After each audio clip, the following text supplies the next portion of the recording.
जर कर्जमाफी झाली नाही तर जगणं मुश्किल होईल असा इशारा संजय राऊतांनी दिला. अहो, आम्ही शेतकरी आहोत आणि शेतकऱ्यांकरता आम्ही वन भटकतोय, आम्ही पण काम करतोय.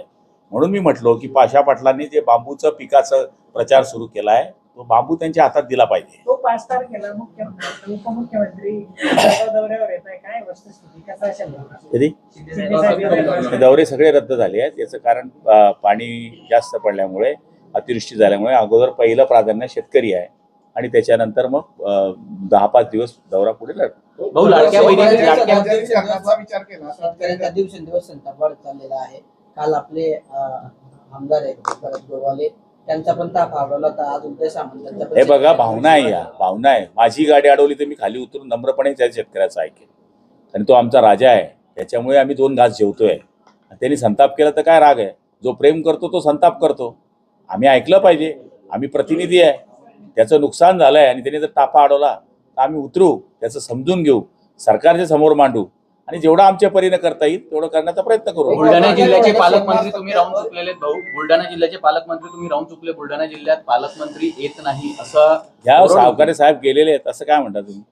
50 पंचनामे झालेले आहेत, त्यात त्यांना मदत अगोदर देता येणार नाही का? कारण आतापर्यंत मदत न मिळाल्याने आक्रोश मोठा आहे शेतकऱ्यांचा. नाही, लगेच काही आता कसं आहे, शेवटी दररोज वाढ होती आहे. आज आपल्याला वाटतं 10,000 हेक्टर झालंय, उद्या 12, 15, 17, 21 पूर्ण फिगर आल्यानंतर त्या पद्धतीने डिमांड वरती केलं तर पैसे दिले तर आज बाकीचे मागा, नंतर उद्या बाकीचे मागा. त्यापेक्षा त्यात वेळ जातो नाही, लवकरात लवकर करू. आता ड्रोनची सिस्टीमने आपण पंचनामे करतोय, त्यामुळे जास्त वेळ नाही लागणार. धाराशिवमध्ये जिल्हाधिकारी नाच गाण्यात व्यस्त आहे राज्यात पूर परिस्थिती असताना. मला माहित किती नुकसान झालेलं आहे, किती पशुधन झालेलं आहे, वयात किती झालंय या अतिवृष्टीमुळे जळगाव जिल्ह्यात? 80,000 मला वाटतं जवळपास. आता लेटेस्ट आत्ता आहे 80,000.